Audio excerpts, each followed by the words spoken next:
What's going on, everybody? Welcome back to the Canadian Football Fantasy Fix. I'm Ryan Coop here, kicking things off with your Division Finals Fantasy Preview. Yes, 4 teams remain in the CFL hunt for the Grey Cup. 2 great games on the slate for this weekend.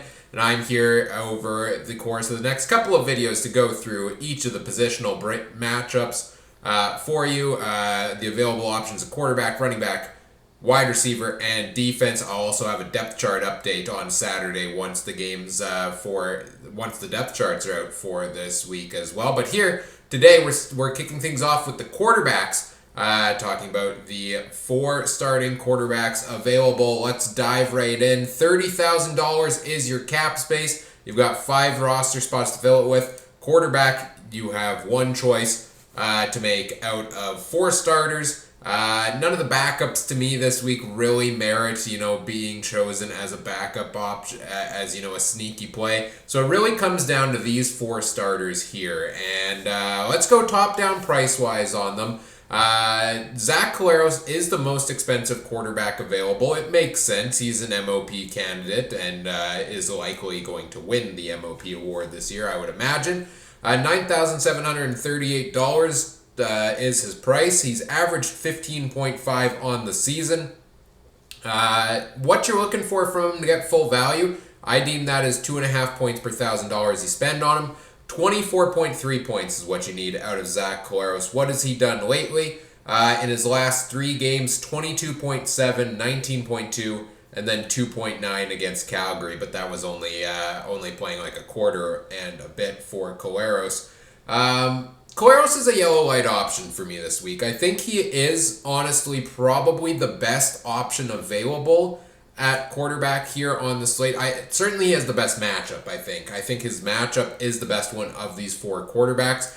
And certainly he's had himself a successful year. My one concern here with Zach Collaros is that, the price is higher than these other options. You need 24.3 points out of him.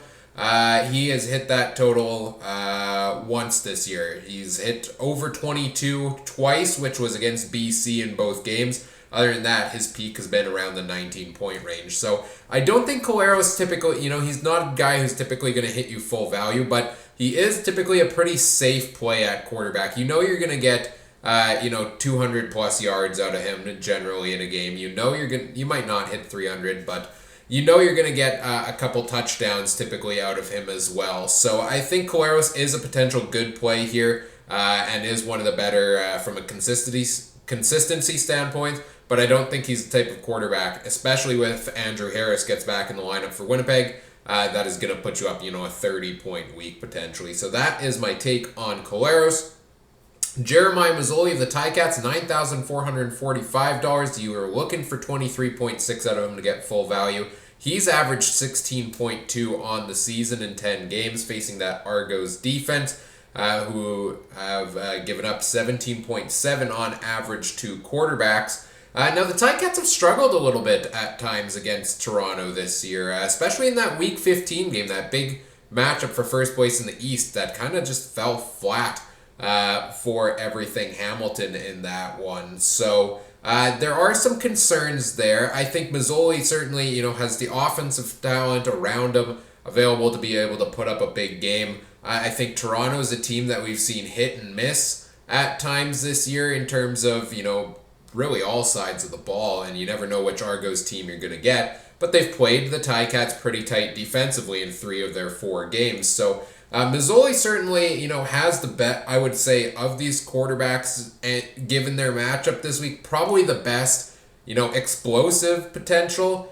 We saw 3 weeks earlier this year in a row where he put up 24 plus points, including one against the Argos that was their best game against them. But other than that, he's struggled. He's had a couple down weeks here and there as well. His last 4 games have all been 16 points or under, which is not going to cut it when you pay that kind of price. So yellow light on Masoli because I think the potential is there, but there is also some risk available with that play. Then we get into the 2 options I don't like at all. Cody Fajardo of the Rough Riders, $9,398. Last week, 4 interceptions for Cody Fajardo. He did still put up 16.5 fantasy points, courtesy of, like 80-something rushing yards and a rushing touchdown.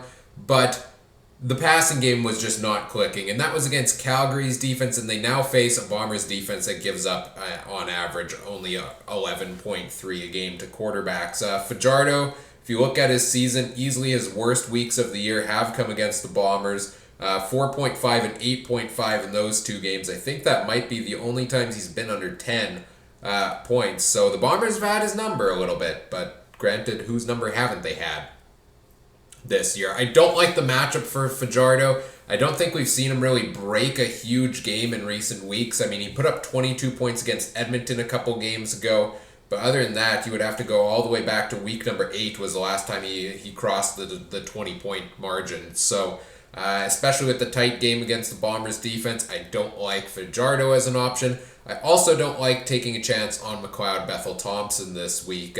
He's been a guy, hit and miss throughout his career. Sometimes, he can come out and put you up a 25 fantasy point week.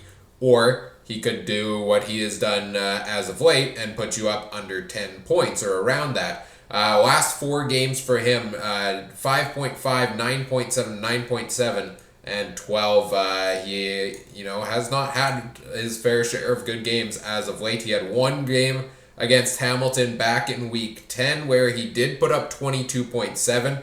That was his best game really all year besides week 1 against Calgary. So the price, I don't love Bethel Thompson as an option this week just because we have, as of late, seen him struggle a little more. Also, look at what we saw Hamilton do last week. We saw them come up with the big plays, force the fumbles, force the interceptions, play some real stingy defense against Montreal, and I could see that happening here again. So, price-wise, these starting quarterbacks, nothing really separates them too much this week. $900 from Collaros at the top to, that's the difference between him and Bethel Thompson. So, you're not saving a ton of money by going with one of these cheaper options here. If you're going to go with quarterback this week, I think you got to go with one of those top 2. You got to go Collaros or you got to go Mazzoli. And I think they each have, different benefits to them. Collaros is that steady producer that might not break you a massive game. Whereas Mazzoli, you take a bit of a risk. Could it be a good game? Could it be a bad game for him there? So that's how I see the field at quarterback this week. No guy is a lock for me. And you'll, spoiler alert, you'll see that as kind of a trend across the board as I go through the other positions in the videos and the, coming out shortly on those positions as well, is there's very few absolute lock of options this week. So it really comes down to the cap flexibility. You find an option you really like at one position, you put them in, then you see where your cap is at from there, and you keep going, right? There's no perfect lineup, in my opinion. And I mean, most weeks there is not, of course. But this week, there's not an optimal lineup that I see ahead of time. I think it's going to be a little fluid here. And it will depend when the depth charts come out on Saturday. So make sure you stay tuned for those depth chart updates because that could impact things certainly. And stay tuned for the other videos throughout the week here as well. Do all the YouTube things, like, comment, subscribe. Let me know what you liked, what you didn't. If you have any fantasy questions, put them in the comments section or tweet them at me at CooperTrooper42. That starts with a K and a link to it's in the description. And if you want to play CFL Fantasy alongside myself and other viewers, there's still 2 weeks left in the playoffs. You can still get in. There's a link in the description to the Canadian Football Fantasy Fix group on the official CFL Fantasy site. You can play alongside us throughout the rest of the playoffs. As always, thanks for watching. Take care. Have a good one.